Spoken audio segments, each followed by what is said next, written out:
حفاظت دمشق ہیں، جو خود بذات خود 80 کتابوں میں مصنف ہیں اور 17 عربی جو کتابیں ان کا ترجمہ کیا ہے۔ یہ جو معاملہ منگلہ اور اہل منگلہ شخصیتی ہے وہ ہمیں موجود ہیں۔ اب انہیں دعوت خطاب دیتا ہوں کہ وہ آئیں اور فضائل محمد اہل بیت محمد اور مصحف محمد اہل بیت محمد بیان کریں۔ نعرہ تکبیر، نعرہ رسالت، نعرہ رسالت، نعرہ حیدری، نعرہ حیدری، خاندان بی بی پاک کے بلند تر صلوات۔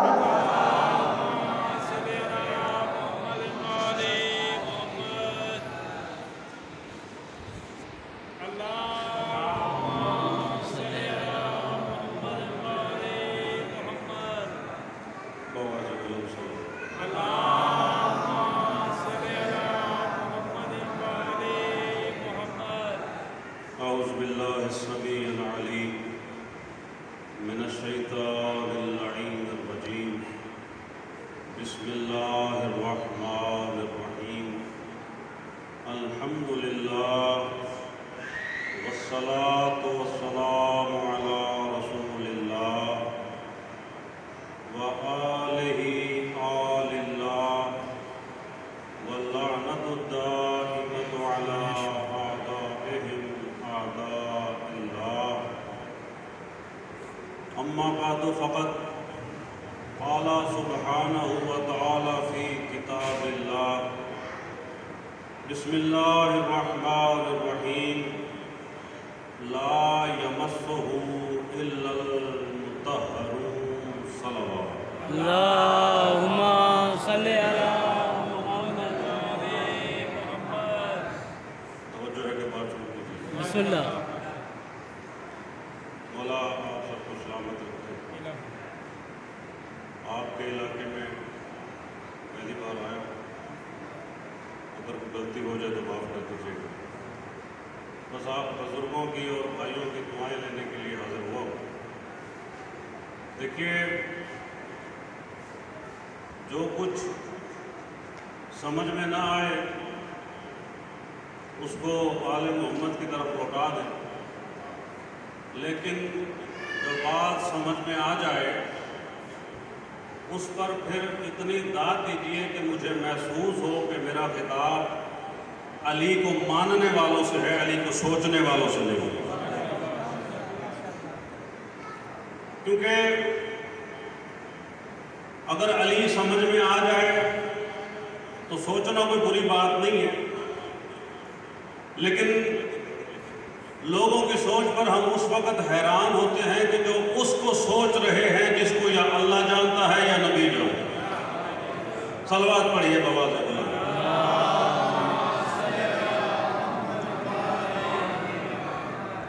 دیکھیے، آپ صلی اللہ علیہ وسلم نے حضرت محمد صلی اللہ علیہ وآلہ اللهم صل على محمد وآل محمد۔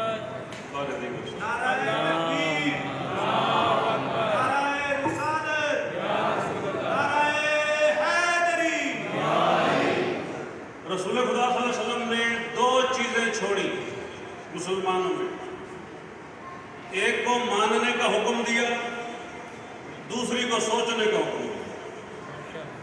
لیکن ہم لوگوں سے غلطی یہ ہوئی، جس کو ماننا تھا اس کو سوچنا شروع کر دیا، اور جس کو سوچنا تھا اس کو ماننا شروع کر دیا۔ نتیجہ یہ نکلا نہ قرآن سمجھ میں آیا نہ ناطق قرآن سمجھ میں آیا۔ تو اس لیے اگر سمجھ میں آتا ہے تو سوچنا بری بات نہیں۔ رسول فرماتے ہیں یا علی، اللہ کو کسی نے نہیں پہچانا سوائے میرے اور تیرے، اور مجھے کسی نے نہیں جانا سوائے اللہ کے اور تیرے، اور یا علی تجھے بھی کوئی نہیں جانتا، تجھے یا اللہ جانتا ہے یا نبی جانتا ہے۔ تو اس لیے ہمارا کام علی کو سوچنا نہیں ہے، علی کو ماننا ہے۔ اور یہ وہ ہستیاں ہیں جو ہماری سمجھ سے بالا تر ہیں۔ ایک بندہ میرے مولا حسین کی خدمت میں حاضر ہوا، بواز بلند صلوات۔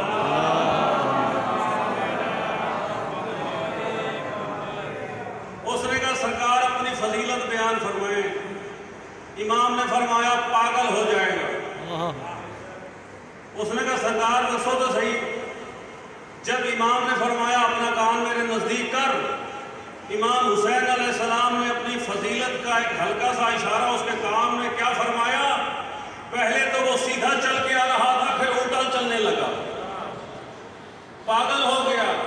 لوگوں نے سوال کیا مولا یہ کہ امام نے فرمایا ہماری فضیلت ہر بندہ برداشت ہی نہیں کر سکتا۔ اسی طرح ایک بندہ آیا، اس نے پھر وہی سوال کیا، اس نے کہا مولا وہ فضیلت بیان فرمائے، امام نے فرمایا تم برداشت نہیں کر سکتے۔ اسی لیے اللہ کا شکر ادا کیا کرو کہ کم سے کم ہمارے دل آل محمد کے فضائل کو برداشت کرتے ہیں۔ چھٹے امام ارشاد فرماتے ہیں بآواز بلند صلوات،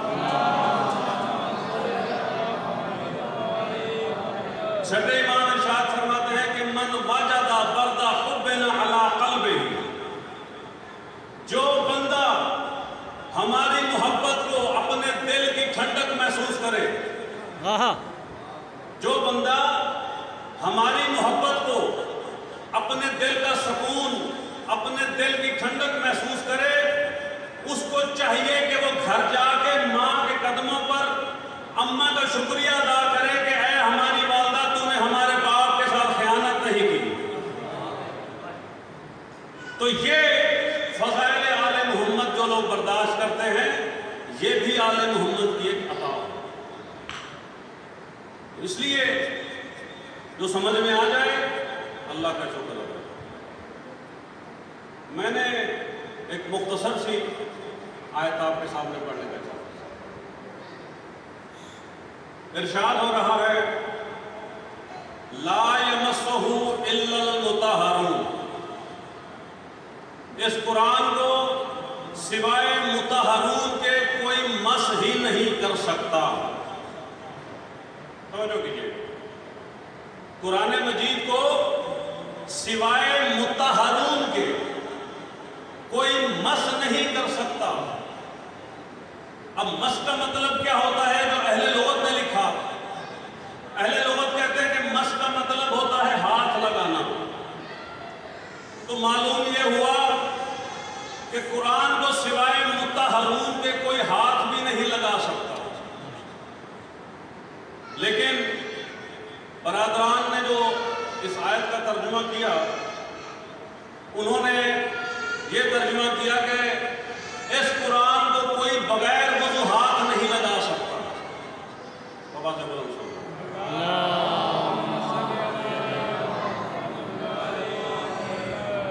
اس قرآن کو کوئی بغیر وضو ہاتھ نہیں لگا سکتا۔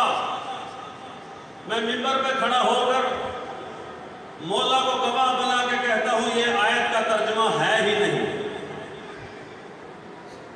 یہ آیت کا ترجمہ نہیں۔ مطہرون باوضو لوگوں کو نہیں کہتے، جو وضو سے پاک ہوتے ہیں اسے طاہر کہتے ہیں۔ میں کچھ کہہ رہا ہوں آپ سے، جو وضو و غسل سے پاک ہوں، مطلب کہ جو خود پاک ہوں انہیں طاہر کہتے ہیں، مطہر نہیں کہتے۔ تو جو خود پاک ہوں انہیں طاہر کہتے ہیں، اور جنہیں اللہ پاک کرے انہیں مطہر کہتے ہیں۔ جنہیں اللہ پاک کرتا ہے انہیں مطہر کہتے ہیں۔